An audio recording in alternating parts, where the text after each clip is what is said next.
stop everything you're doing and just listen for 10 seconds. You're 18 years old. You just walked out of the hardest exam of your entire life, the one you sacrificed 2 whole years for. Your hands are shaking, tears are streaming down your face. You're hugging your best friend in the parking lot screaming, "We did it! College is ours!" You call your mom crying happy tears. Life has never felt more unstoppable. And then, 5 months later, a doctor sits you down, looks you dead in the eyes, and says 6 words that shatter your entire world. Emma, you have ovarian cancer. These stories are based on real-life incidents. Names, locations, and certain details have been changed to protect privacy. The purpose of this content is for awareness and informational storytelling only. We do not intend to target or defame any individual, group, or organization. My name is Emma Riley, and that is exactly what happened to me in the summer of 2020. Today, I'm 23, standing on the other side of the darkest fight of my life. And I'm about to take you minute by minute through the scariest, most painful, and eventually the most beautiful year I've ever lived. The 8-hour surgery that left me with a scar from my chest to my pelvis. The chemo that made me beg to die. The day a doctor told me I would probably never carry my own baby.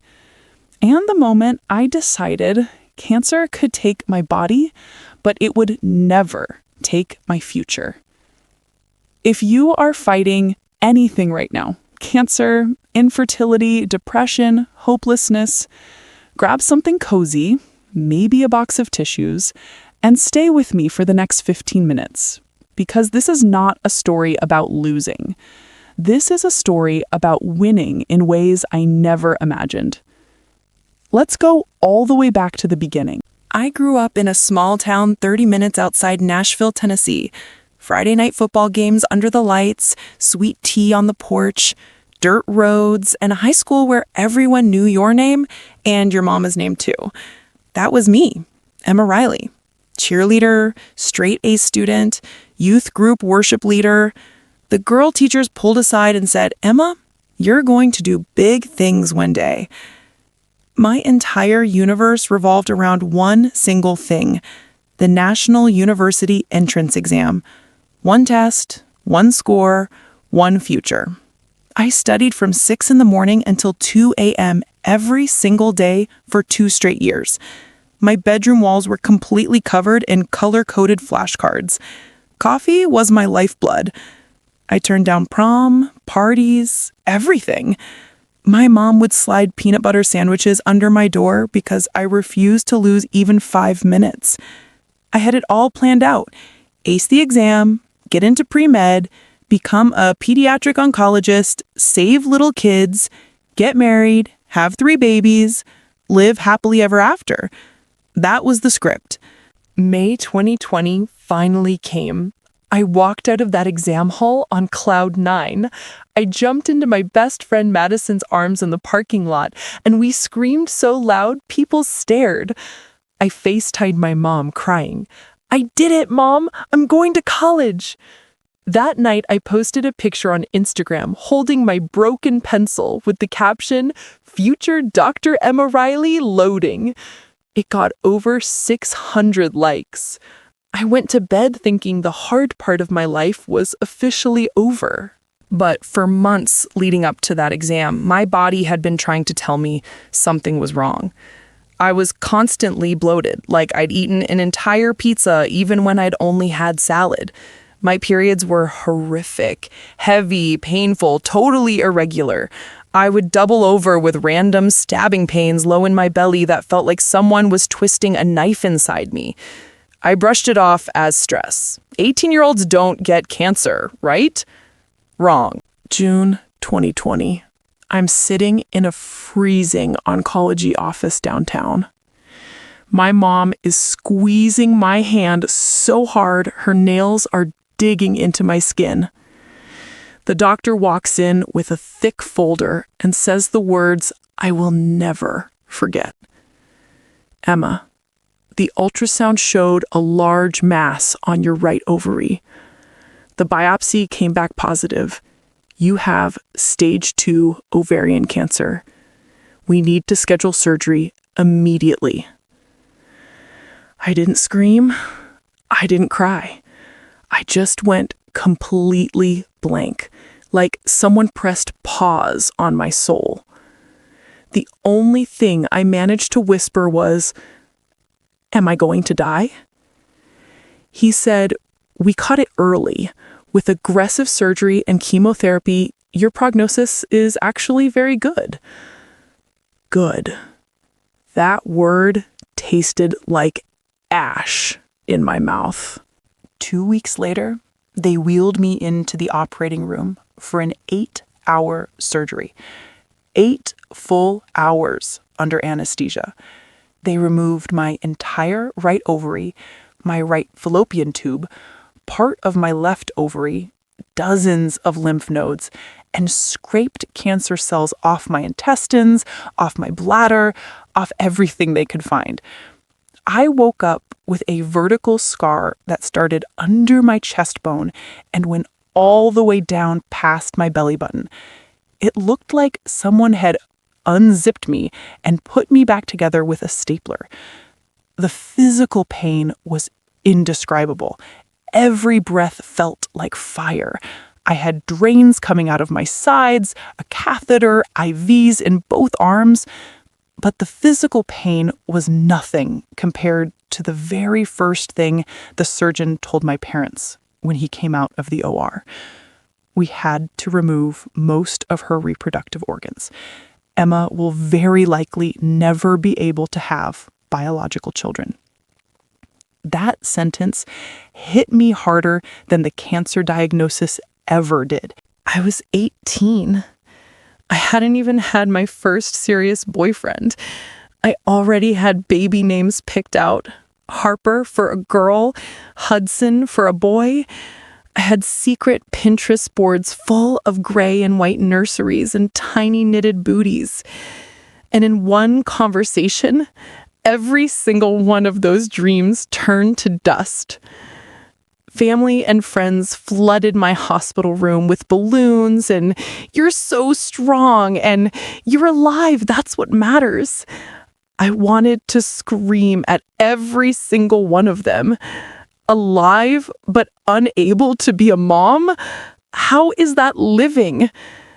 But I smiled weakly and said thank you, because that's what you're supposed to do when people are trying to be kind. 6 weeks after surgery, chemotherapy started. 6 cycles, 1 every 3 weeks. Everyone thinks surgery is the worst part. It is not. Chemo is a different kind of hell. The first infusion lasted 5 hours. By the time I got home, I was vomiting so violently, I tore blood vessels in my eyes. On day 14 exactly, my hair started falling out in massive clumps in the shower. I stood there watching years of growth circle the drain, and something inside me snapped. That night, I locked myself in the bathroom, grabbed my dad's beard trimmer, and shaved my head completely bald, while sobbing so hard I could barely breathe. I lost 22 pounds in less than 2 months. My skin turned the color of a dirty sheet. My fingernails and toenails turned black and started lifting off the nail beds. I couldn't walk from my bed to the bathroom without my heart racing and my vision going black. There were nights I laid in bed praying, begging God to just let me fall asleep and not wake up. I was so tired of hurting. The single darkest day came halfway through treatment. My fertility specialist called me in after cycle 4. She sat me down, looked me in the eyes, and said, "Emma, the chemotherapy has destroyed almost all of your remaining eggs.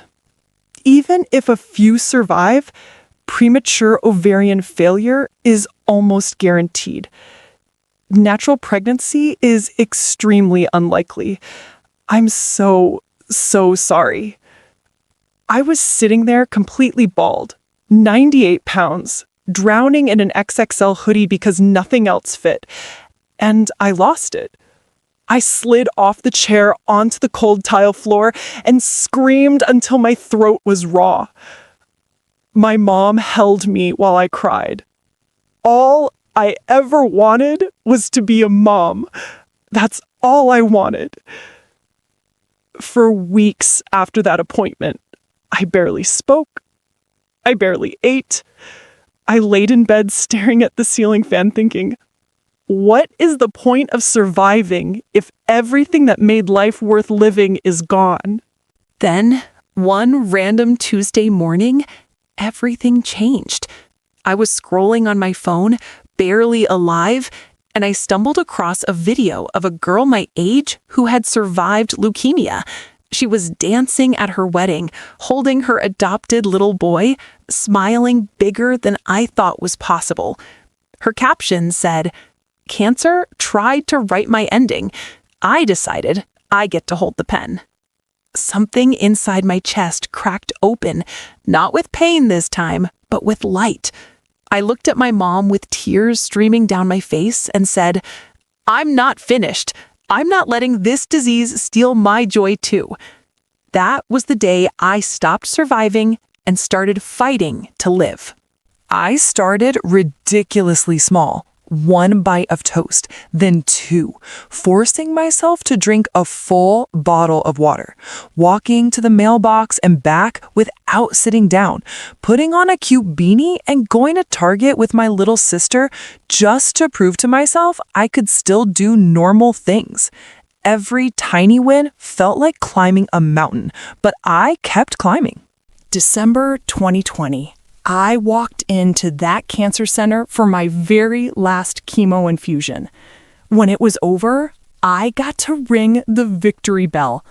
I didn't just ring it, I danced around it like a crazy person while my entire family cheered and cried and filmed the whole thing.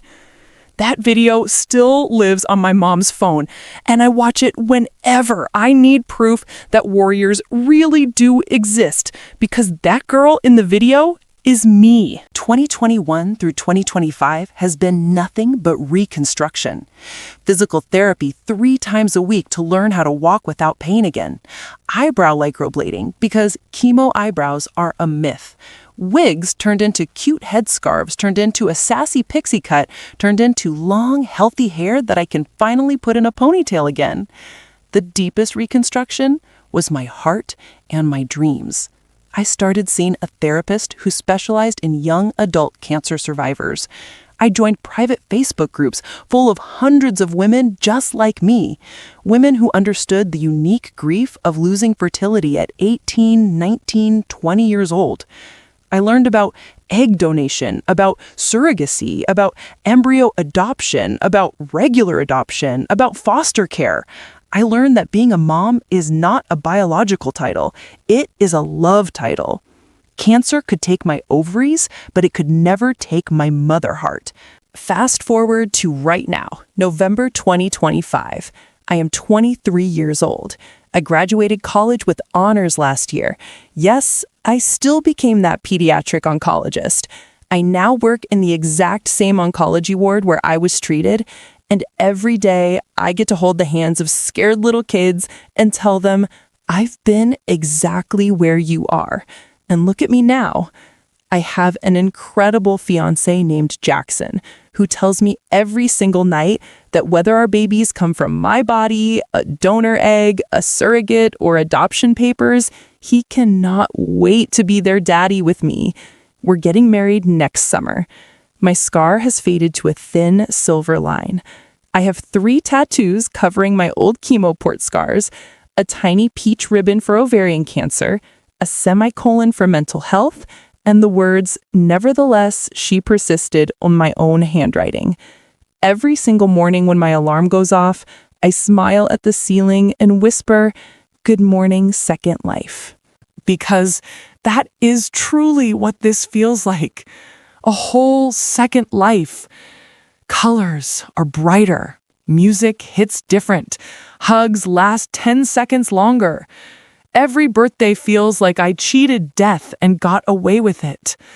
I am not grateful for cancer. Cancer still sucks. but I am grateful for every single thing it taught me and every single person it brought into my life. So if you are watching this and you just heard the word cancer for the first time, if you are bald and sick and scared in a hospital bed right now, if you are grieving the children you're terrified you will never hold, please hear me when I say this. You are not your diagnosis. You are not your scars. You are not your empty womb. You are a warrior, and warriors do not survive. They come back stronger, fiercer, and more alive than they ever were before. Your story is not over. It is only just beginning. I still get scans every 3 months. I still get nervous every single time. I still tear up at baby showers sometimes. That pain doesn't vanish.